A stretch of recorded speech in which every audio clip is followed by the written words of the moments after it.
right, hello everybody. Thank you for coming and visiting us again today. I'm Jesse Noriega, Executive Director of the Greater Quad Cities Hispanic Chamber of Commerce. And today we have another great, amazing guest on our episode of Bridging Cultures, Building Businesses. But first, let me introduce my co-host. How's it going, guys? I'm Manuel Juarez, also board member of the Hispanic Chamber of Commerce. We're excited today. We got another amazing guest, and we're going to let them introduce themselves here today. So, ladies and gentlemen, meet your guest today. Hello, everyone. My name is Daisy Moran. My pronouns are she, her, ella. I am the director for Center for Nonprofit Excellence at the Quad Cities Community Foundation. And thank you so much for having me here. I'm so excited. We're excited to have you. I mean, the Quad Cities Community Foundation does a lot for many businesses and organizations throughout the Quad Cities. So, you know, it's great to have you. But even more importantly, you do a lot for the Quad Cities and everything, and regardless whether your role was there or anywhere else. And so we thought it was important for the people in the community, if they don't know who you are, to know who you are and let you tell a little bit about yourself. Yeah, thank you so much. Excited. So yeah, you. I guess we're gonna let you wherever you want to start. Wherever you want to start, tell us a little bit about you, your background, your upbringing, give us everything, and we're gonna go from there. Yeah, I've always said that I'm a proud daughter of immigrants. My mother and my abuelita Cordelia Limona Lord, they immigrated from Veracruz to Puebla to the Quad Cities because of John Deere and the work visa that they had back in the 80s. So I've always been very proud of my upbringing and my roots. I always say I'm a strong woman because I was raised by strong women. Growing up in a single immigrant parent household, of course we had adversity, of course we had challenges, and that really shaped my trajectory of the person that I wanted to become, and how could I be part of the change to help the next generation really have less barriers than what we had, and maybe dream bigger and have bigger possibilities. So I always say I'm a proud product of immigrants, proud product of the nonprofit sector and public school education. Love that. Like that. That's amazing. That is amazing. And we'd love to have another female on here too, because we've been kind of dominated by men. Being a woman, being in this industry, being in your industry, what are the things that you've dealt with, faced with throughout your years and throughout your process and your journey? Yeah, I'll also say I am the oldest too. So many can relate to being the oldest child of immigrant parents, and there's a book that says I'm not your perfect Mexican daughter, and I feel like there is that pressure to almost be perfect, right? Of my parents came here, sacrificed everything that they had, and you really hold that on your heart, almost in a sense of guilt of I really need to do something not only for myself but for my lineage of people that came before me, to make sure that I'm building upon their sacrifices, their advancement, and we're all advancing together, right? And so because of that, I really took some time to heal myself. I went through, of course, trauma, as many of us do, and I quickly realized that if I don't heal my trauma, it's going to continue on to the next generation. So not only did I have to heal my own trauma, but I had to reflect and look back of like, what have been the generational cycles that have been passed on to me, right? And things that I really wanted to be the first in my family to break. And one of those things was, I love the women in my family, but many of them didn't have access or opportunities, and therefore they became young mothers and did what they had to do to support their families and to support their community around them. They didn't have access to higher education, so for me, one of my goals was I'm going to be the first in my family to get a 4-year degree. And at the time in high school, and even throughout my public education, I was put in, extra reading help, English as a second language. Even though I was growing up with both languages, I was like, am I here because I'm being profiled, or am I here because I actually need the additional resources?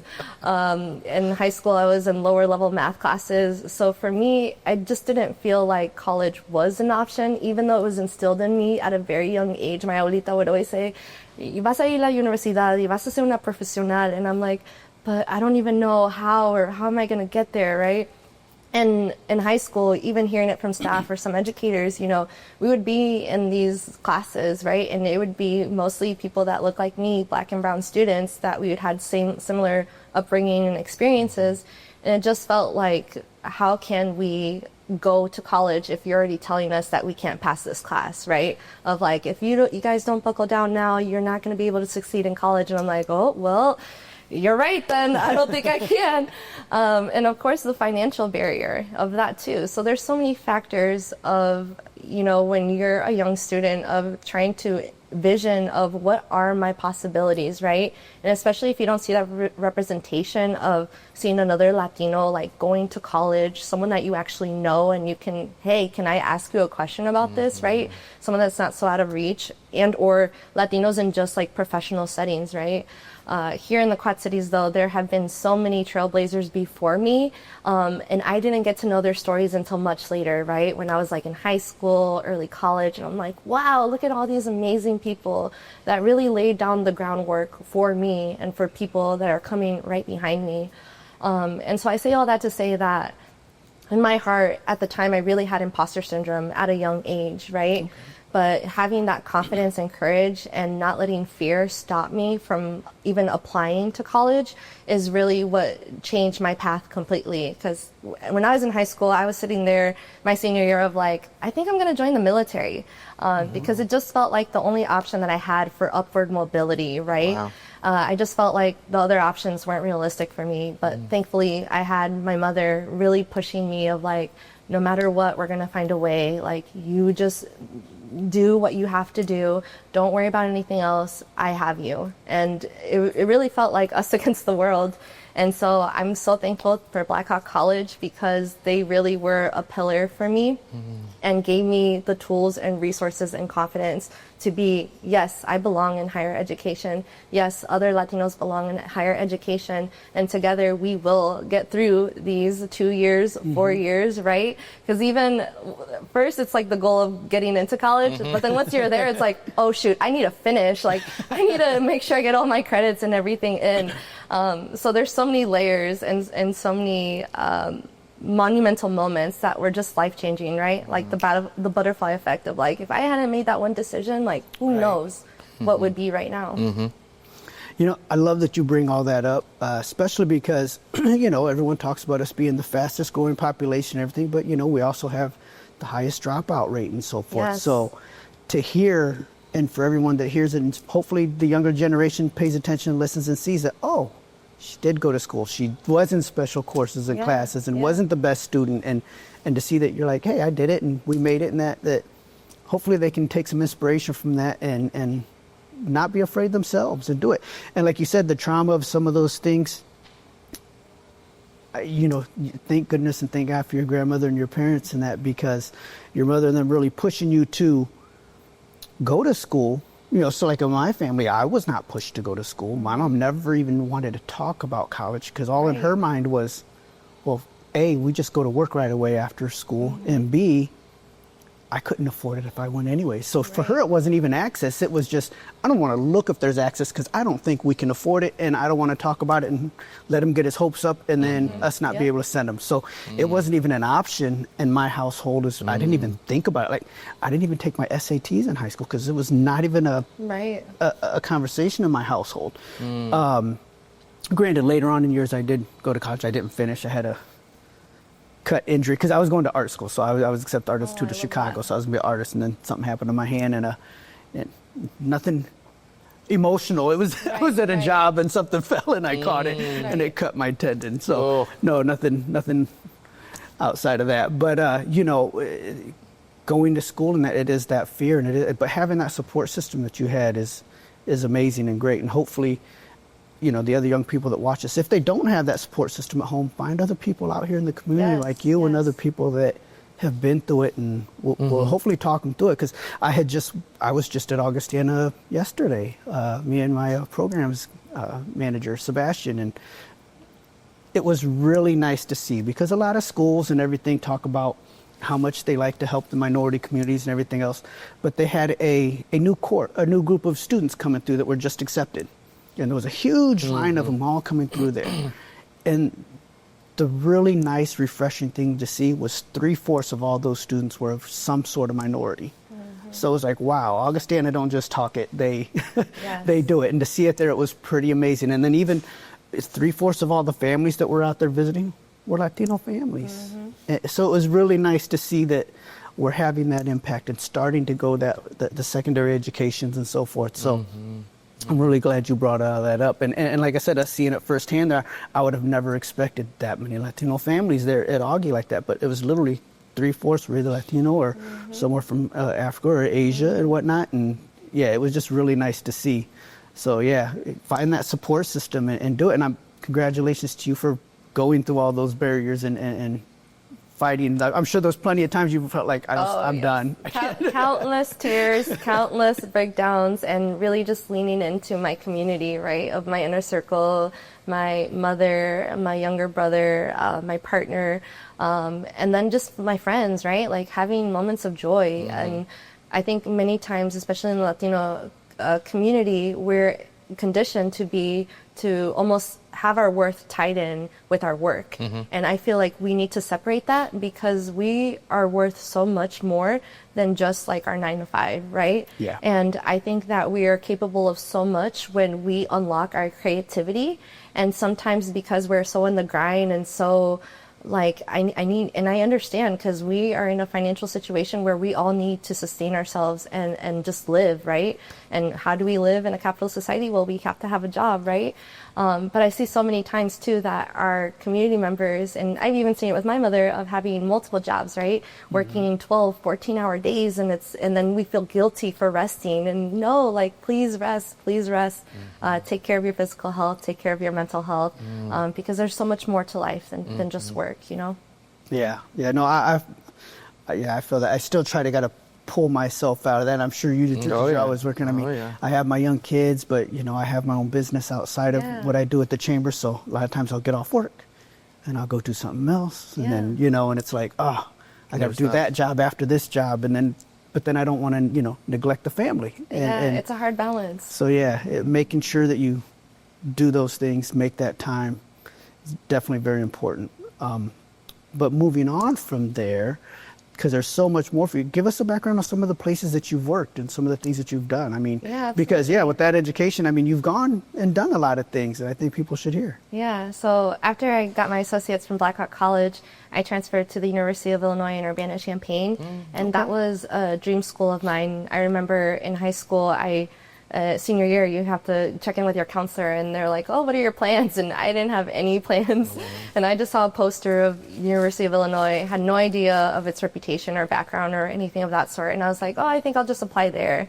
And she literally laughed in my face and was like, "You can't afford it. And with your GPA, it's not realistic."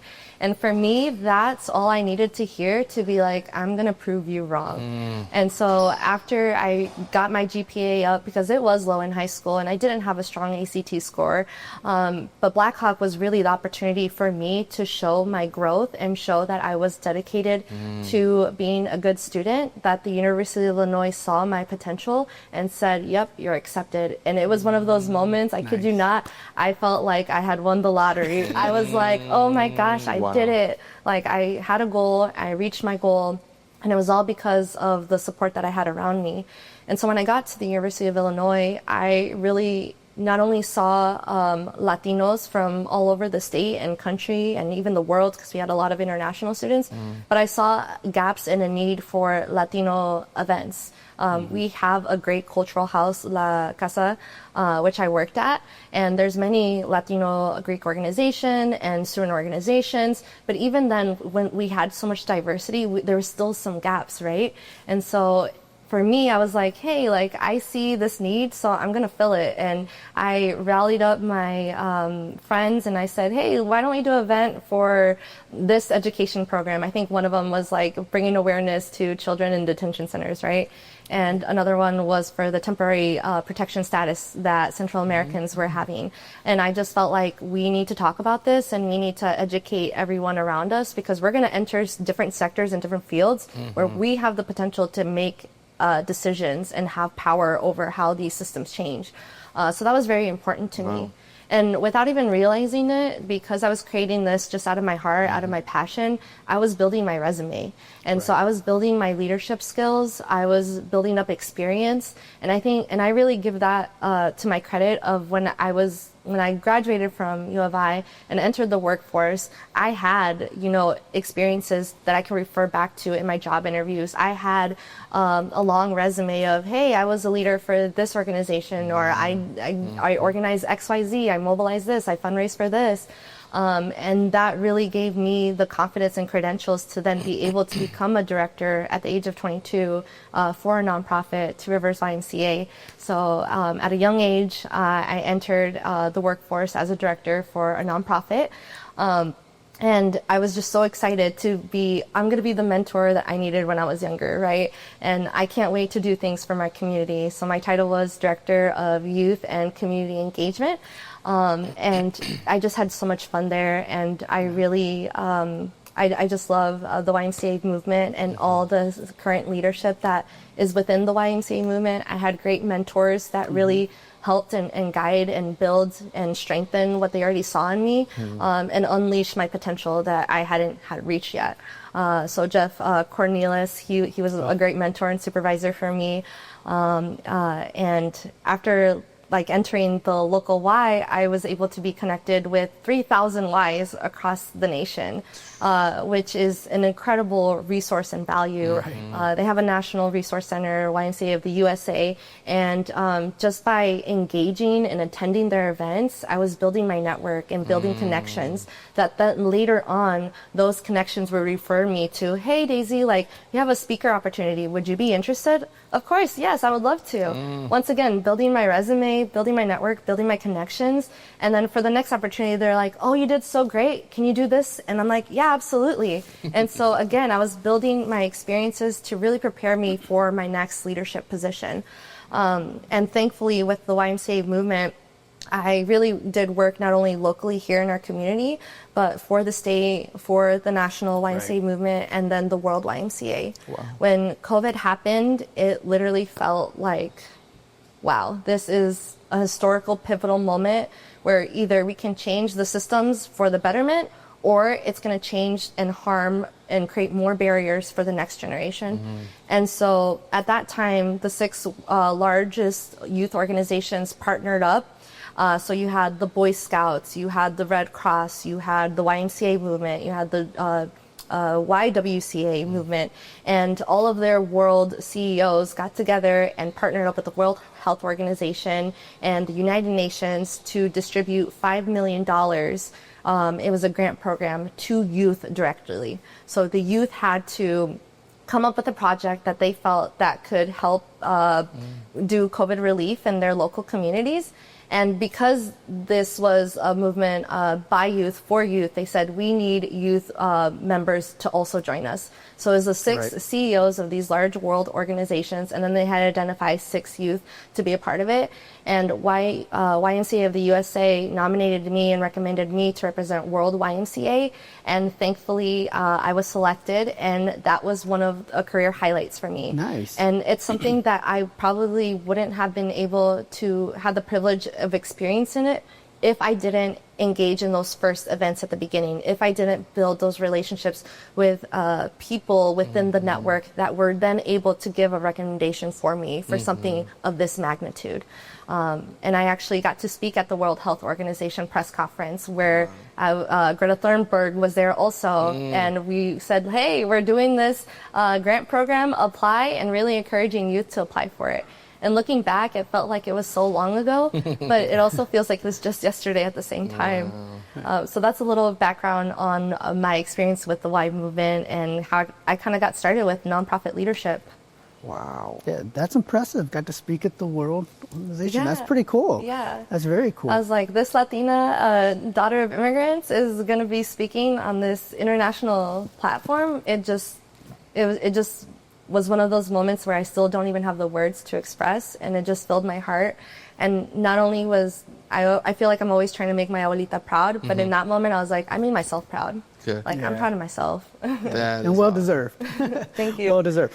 And with that, being able to speak and go out there, the biggest thing that I took, one of the biggest things I took from what you said was getting out there and making those connections. You know, so many people are afraid they see that person in the room that people are gravitating towards for some reason, and they might be like, I don't know them, I'm too scared to go up, they won't know who I am.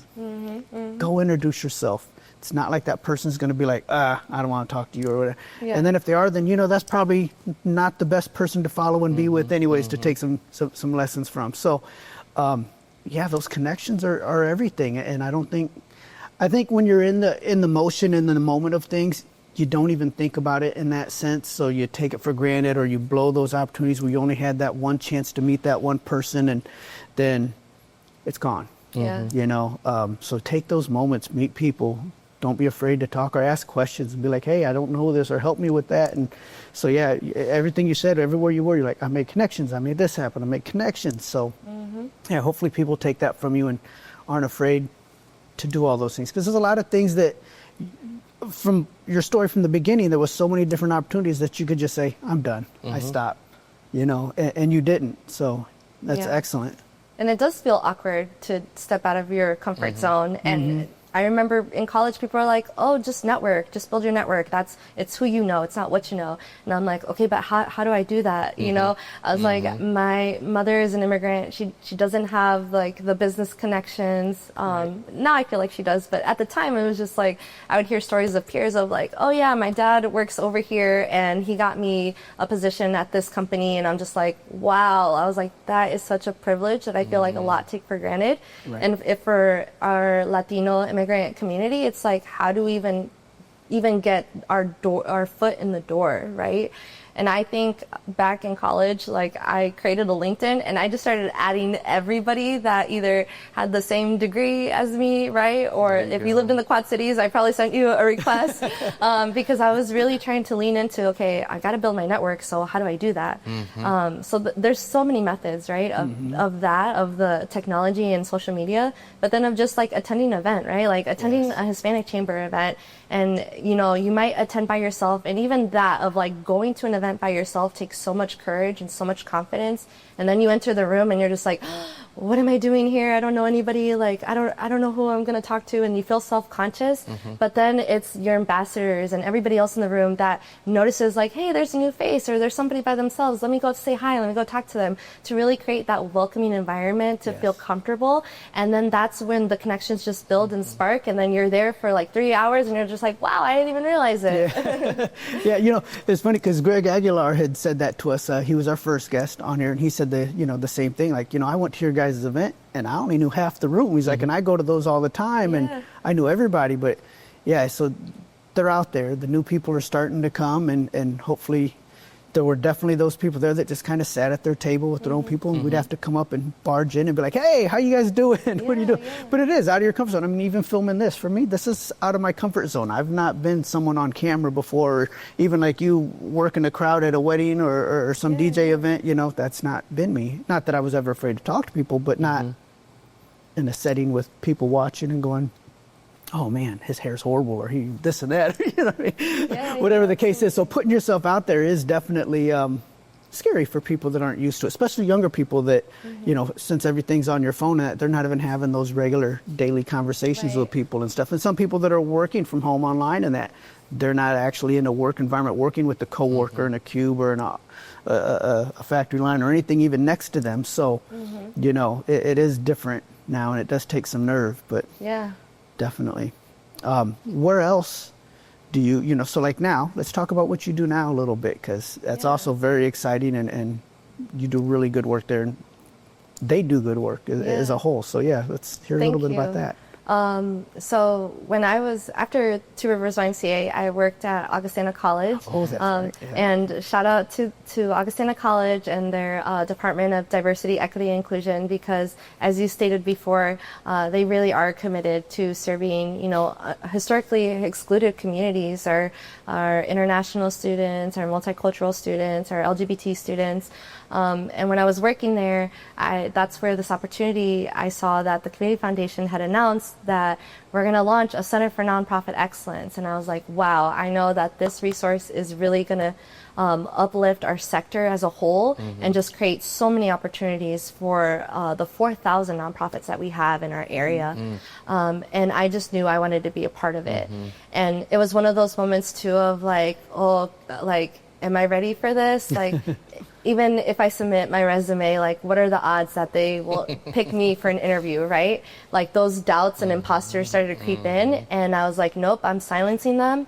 Why am I going to say no to myself before even trying? So let me just put my application in and see what happens.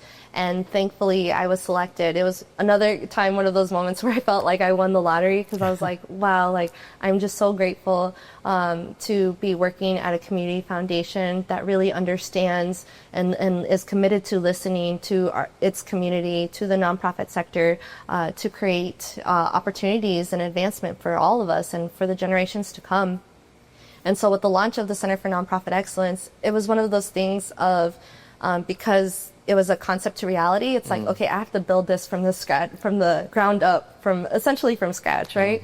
And again, I'm just so thankful for the support that I received, not only from our staff at the Community Foundation, but also from our board of directors, from our constituents, our stakeholders, our donors, so many generous people that really are investing because they believe and they see in the vision of strengthening our nonprofit sector and how that's a benefit to all of us and to our economy as a whole. And so I just feel very grateful to work alongside these nonprofit leaders such as Jesse, such as Manny, and to really see like what are the additional tools, resources, and connections, and how can we build capacity for nonprofits, right? Right, for sure. At the Community Foundation, we have been a grant maker for 61 years now. And through that, we've seen common themes in our grant applications, right? And so it's like, okay, if we can fill this need for right now what our nonprofits are asking for, then in the next grant cycle, could they dream bigger and ask money for other things if we already filled the need for what they were asking prior to, right? And the center has now been opened for about a year and a half. And we're already starting to see those results of, we launched our two major educational programs, one on effective nonprofit management, which is a cohort program, and the other is on strong board governance series. It's a hybrid program, so you can watch on-demand videos and then do in-person sessions with our expert consultants, and that is still open, so if you want to register, please join us. It's not only for nonprofit professionals, but for people that want to serve on boards, and people who may have not had experience with, say, nonprofit, philanthropy. Maybe you have a corporate job, but you want to get involved, you want to help make decisions. This program is essentially will help you on how to be a board member for nonprofits. So I highly recommend for anyone that is interested, just give me a call and I can tell you more information about it. That's huge. That's huge. So I'm sure there's a lot of people out there that want to help, then they just don't know where to, and they have a lot of life experience that they can be an asset to be able to help people, and that's huge. That is absolutely huge, and it's amazing what you guys are doing. Amazing, and then that we have Raza in there in the position that you have to be able to help, because I think a lot of it comes to education. A lot of it comes to educating our culture, our people. Like you said, we're not taught it. We're kind of, our own teachers are putting us down.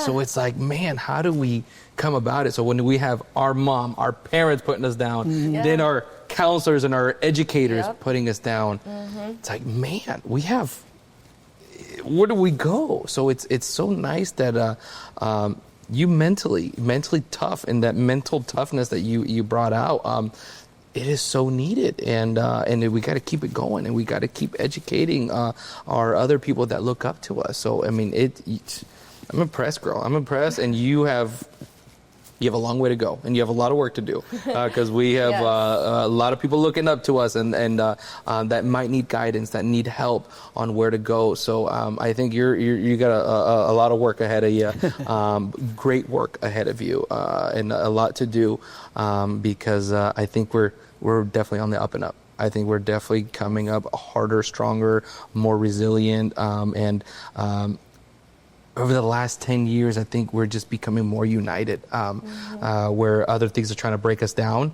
I think we're in a time where we got to really, really, really come together as a community, as a culture, as a diverse culture too, because it's other cultures as well, that we're just we got to come together and blend and want the best for each other.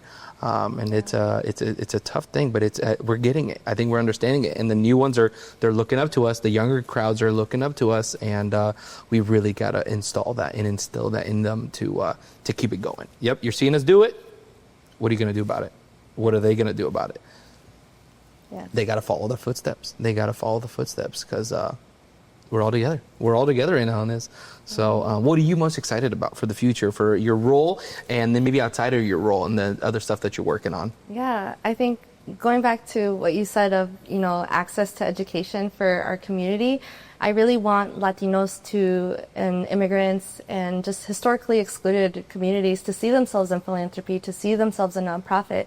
And even that word is a barrier. It's like, what's philanthropy? Mm-hmm. What's a nonprofit? And philanthropy, if you look at the Greek origin of the name, it's love of humanity. Mm-hmm. Mm-hmm. And so for me, I'm like, Latinos have always practiced philanthropy. We have always been leading our churches, always been leading our neighborhoods, our families, our schools, organizing tandas, which is a rotating savings, organizing fundraisers for life events or if something happens suddenly. Of course, our madrinas and padrinos, who are sponsors for our life events, such as quinceañeras, weddings, if we need a down payment for a house, if we need help with tuition or books for college. We've always been donors and helped each other to uplift, but we think that, philanthropy, that's for the wealthy, that's for the white dominant culture. And no, we've always practiced that. So I hope to see more of it. I hope to see more Latinos really identifying themselves as philanthropists, right? Mm-hmm. And to go beyond just of what society puts us in a box of what we are, what we can become. So that's one of my personal goals. And to increase the representation, not only in our, to work at the foundation, to work at the nonprofits that we serve or leadership positions, but also to be in the boardroom, to help make those decisions for organizations, right? To be on grant committees, to help say yes, let's put more money over here. Let's make these priorities of what our community needs right now, because those closest to the challenges have the solutions, right? Mm-hmm. And so oftentimes, people will make assumptions of I think this will be the solution. Mm-hmm. And it's no, let's just listen to the people that are actually experiencing it and see what they think could be a solution, right? And so that is my hope, that we see more Latinos in philanthropy and nonprofit, in boardrooms, on grant committees, in civil offices, more mayors. Love to see the diversity in the mayors that we have here in the Quad Cities, but just to continue seeing that increase and that strength. Yeah, and I think, you're right. There's a misconception there, I think, for some people, especially younger people that don't know. They hear nonprofit and they're like, I don't make no money. Yeah. And they're like, why would I do something I don't make any money? And there's a lot of volunteer positions that people, no, you're not making money. You're doing it because you care, but that's usually, you also love your full-time job also. So you're just donating some time to help. And even before I had taken this position, when I would just donate time because I was working full-time plus my own business and that, it didn't matter how much time I put in. It was so rewarding that you couldn't have put a dollar amount on that, and made me want to do more. And then when this opened up, I was like, you know what, I can do even more. Mm-hmm. So I want to do it. And so when you get in the right positions, there is money in it for people that think there's no money in nonprofit. Are you going to be the millionaires, billionaires there? No. But what you can do in the millionaires and billionaires, you can potentially help create generationally wealth for these young people that will have their own families and will be great grandparents someday, and they have a huge business that did successful that they'll be able to pass on to their kids, or their kids might be able to sell it off if that's just not their passion, and have plenty of money for their kids and whatnot. There's just so much and so far, like you said, the butterfly effect earlier, these so-called small businesses right now in 20, 30, 40 years from now might not be so small, and they'll really be able to set their family up for generations to come. Mm-hmm. Even if it is, not in the same business, but now they were able to go get their doctorate or their master's or whatnot and do whatever field they want and be very successful, where if that business was never started, they would have never had that opportunity in the first place. Right. So people don't be afraid of nonprofits. For the younger generation, there's ways to make money, and there's ways to help people make money, that's even more rewarding than anything. That's what I love about the position. It's being able to help. And your Quad City Community Foundation has helped us at the Hispanic Chamber for well before I had been there. We had been getting grants and help and assistance from them. And what they do, and like I said, the amount of nonprofits that they help and they touch, and it's great work. And that's the good thing for you, is you get to sit back and realize that you're behind a lot of it, not just one nonprofit, because you're helping all the other nonprofits. So that's pretty exciting. It's got to feel good to do that, because I feel good helping one. Yeah. You're helping a bunch. So yeah, absolutely. And that's kind of been my guiding compass of like, where can I be where I can have the most impact, or where I feel like my skill set can be really influential, right, to make change. And I think trying to create system change, it's, I may not see it in my lifetime, but I know I'm at least laying down a brick so that the next generation can then continue to create those system change. That's huge. It starts somewhere. Yes. Starts somewhere, and you're a little piece of the big puzzle. What would you say to somebody that say that watching, listening, they're like, you know what, this moved me. What can I do? Where do I get started? Because I think that's a big thing where a lot of people either they don't know where to go, they're scared to do it. Right. Education, I don't know enough. I mean, like I want to help, but I don't know where to go. Or maybe they're thinking, maybe my life experience isn't enough for it. Right. What do you say to those people that are thinking that? I mean, like, I want to do something. I got to do something. Yeah. They just don't know where to go or don't know where to start. Yeah. What would you say to them? I think having an idea and having passion, you're already equipped to lead change and to create change. So you don't feel like you need permission to do either of those things. Right. And don't hesitate to reach out, even if it's me personally. I love those moments of like, hey, I know I don't know you, but somebody told me that you could help me with scholarships, or somebody told me you can help me start a nonprofit. And even though I may not be there every day helping you build what you're trying to build, but I can give you connections to the resources, to the trainings, and or to a mentor, right? If maybe I'm out of my scope. And that's what really energizes me of, okay, maybe I'm not the person that can help you fully, but maybe I know someone that can, and let me make that connection for you.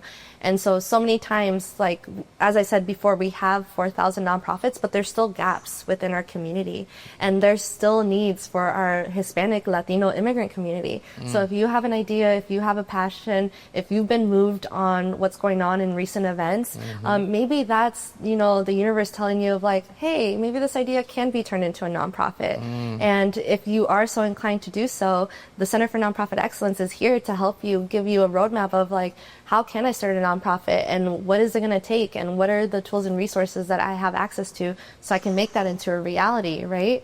I think that, higher education is a way for upward mobility, but so is entrepreneurship. And I've seen it happen not only for my mother, but for those in here, thanks to Mercado especially, the small business incubator that they have.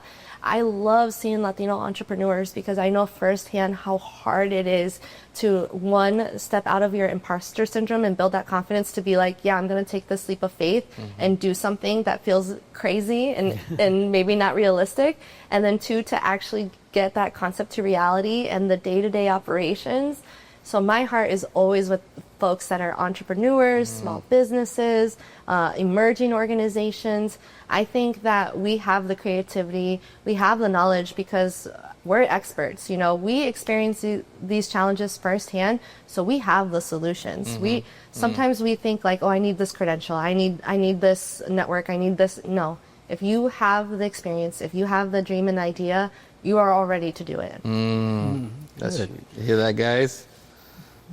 That's there, and I think that's probably the big thing that's stopping a lot of people is that fear that they think that they're maybe not significant enough, or I don't have, like you said, this certificate or this degree or this that might qualify them. But like you said, we've lived a lifetime of, we've seen things, being this color, we've had a different kind of experience. And I think that qualifies you enough. You know, we've lived lives that other people could never live. And I think that already puts us at a different level. That's an experience. We've lived it, and but you know, I think that we are resilient. We're resilient. We got to keep going, and we got to keep going. Is there anything that you want to leave the viewers that just like, hey, your last little nugget of experience, of wisdom, of things that you want to end it on, and let them know about you or what you're working on, or just, you know, what do you, last thing that you feel in your heart? I'll end with Juntos somos más fuertes. And in times, right now, it's the control of the narrative.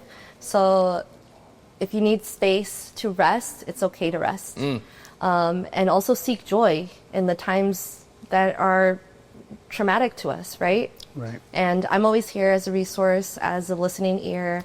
You can follow me on LinkedIn, Facebook, Instagram, Latina Trailblazer, because we're out here trailblazing the path for the future generations to come. Love that. Perfect. Love well, that. I thank you for being here. Yes. I appreciate that. And like she said, everyone, if you do want to be involved and you want to reach out there or do your own research, look at all the different nonprofits in the area and find out which one touches you, you know. See what touches you and what makes you go, you know, I want to get behind that. Reach out to them.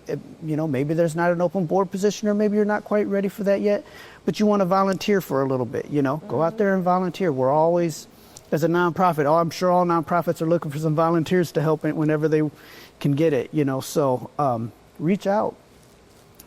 Reach out to Daisy. She's a very good resource, knows a lot of people. She can help, even if it's not their nonprofit, she can point you, because obviously they work with all of them. She can point you to the one that maybe is more suited for you. So please follow what she says. Hopefully, if anyone finds inspiration from her, and hopefully they do, reach out to her, reach out to us, whoever you need to get in touch with, we'll get you over to her. And view us again, watch us again. We're so happy to have you on as a guest. Hopefully we'll get to do this again. Yes, thank you so much. And thank you. Thank you, everyone. Please like, comment, subscribe.